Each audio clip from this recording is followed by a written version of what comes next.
নারী সাফে চ্যাম্পিয়ন হওয়ার পর যেমন সংবর্ধনা পেয়েছিলেন ঠিক সেভাবেই আবারও সাবিনা খাতুনদের বরণ করে নিল বাংলাদেশ ফুটবল ফেডারেশন। বাংলাদেশ নারী ফুটসাল দল সাফের অভিষেক আসরেই হয়েছে অপরাজিত চ্যাম্পিয়ন। থাইল্যান্ডের ব্যাংকক থেকে 29 জানুয়ারি সন্ধ্যায় সাবিনারা দেশে পৌঁছান। ঢাকায় হজরত শাহজালাল আন্তর্জাতিক বিমানবন্দরে পৌঁছালে ফুলের মালা দিয়ে বরণ করে নেওয়া হয় ফুটবলারদের। তাদের মুখে তুলে দেওয়া হয় মিষ্টি। এরপর ছাদ খোলা বাসে হাতিরঝিল এমপি থিয়েটারে আসেন তারা। সেখানে আলো ঝলমলে ঘণ্টা দেড়েকের অনুষ্ঠান হয়। তবে ঐতিহাসিক এই অর্জনে ফেডারেশন কোনো আর্থিক পুরস্কার বা বিশেষ কোনো ঘোষণা দেয়নি। বিমানবন্দরে সাবিনাদের আসার অপেক্ষায় ছিলেন ফুটবল প্রেমী দর্শকেরা। তাদের হাতে ধরা ছিল বাংলাদেশের পতাকা, ব্যানারে লেখা ছিল অভিনন্দনের বার্তা। বিমানবন্দর থেকে সাবিনাদের যাত্রা শেষ হয় হাতিরঝিলে এসে। সংবর্ধনা অনুষ্ঠানে সবই ছিল, শুধু ছিল না সাবিনাদের জন্য অর্থ পুরস্কারের ঘোষণা। অথচ 2024 সালে সাব চ্যাম্পিয়ন হওয়ার পর সাবিনাদের 1.5 কোটি টাকা বোনাস ঘোষণা করেছিল ফেডারেশন। 1 বছরের বেশি সময় পার হলেও সেই টাকা পাননি ফুটবলাররা। তাই ঋতুপর্ণারা এশিয়ান কাপ নিশ্চিত করার পরও কোনো ঘোষণা দেয়নি ফেডারেশন। বাফুফে সভাপতি তাবিথ আওয়াল অধিনায়ক সাবিনার প্রশংসা করেছেন, কিন্তু তার প্রশংসার কথামালার মধ্যে ছিল না কোনো আর্থিক প্রতিশ্রুতির আশ্বাস।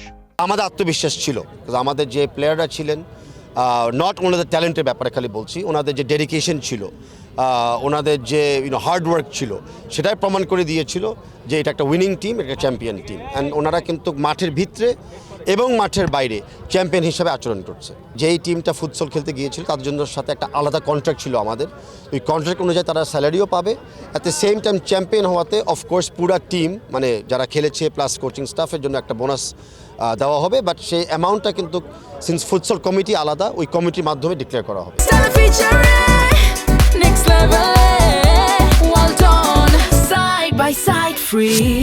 সাবিনার এত প্রশংসা করলেও কোচ পিটার বাটলারের একগুঁয়ে আচরণে জাতীয় দলে ডাক পান না এই সিনিয়র ফুটবলাররা। ব্যক্তি আক্রোশ জাতীয় দলে প্রতিফলিত হচ্ছে বলে ফুটবল সংশ্লিষ্ট অনেকে মনে করলেও বাফুফে সভাপতি এই দূরত্ব ঘোচানোর প্রয়োজনীয় উদ্যোগ নেননি সাম্প্রতিক সময়ে। এসব বিষয়ে পরিষ্কার করে কোনো কথা বললেন না তাবিথ আওয়াল।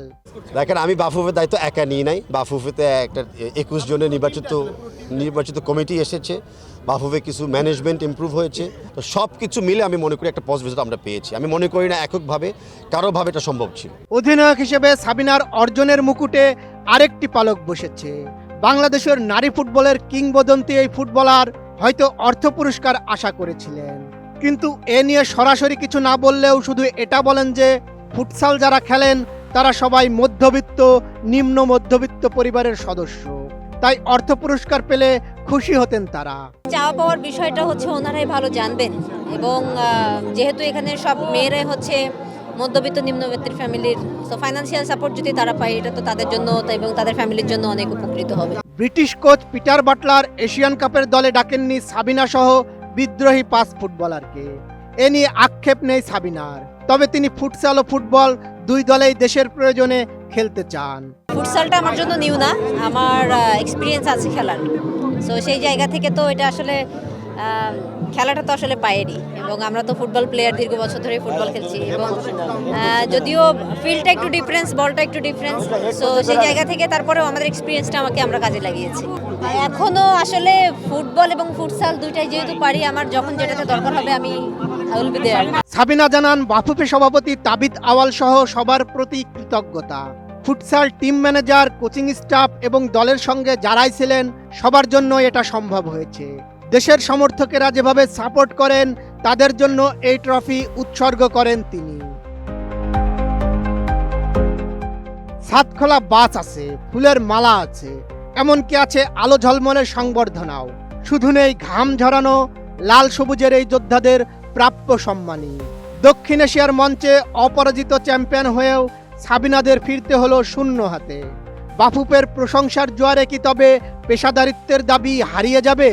যখন আগের চ্যাম্পিয়নশিপের বোনাসই এখনো বকেয়া, তখন নতুন কোনো প্রতিশ্রুতি না দেওয়াটা কি কেবলই আর্থিক সংকট নাকি অবহেলা? বদিউজ্জামান মিলন, এটিএন নিউজ।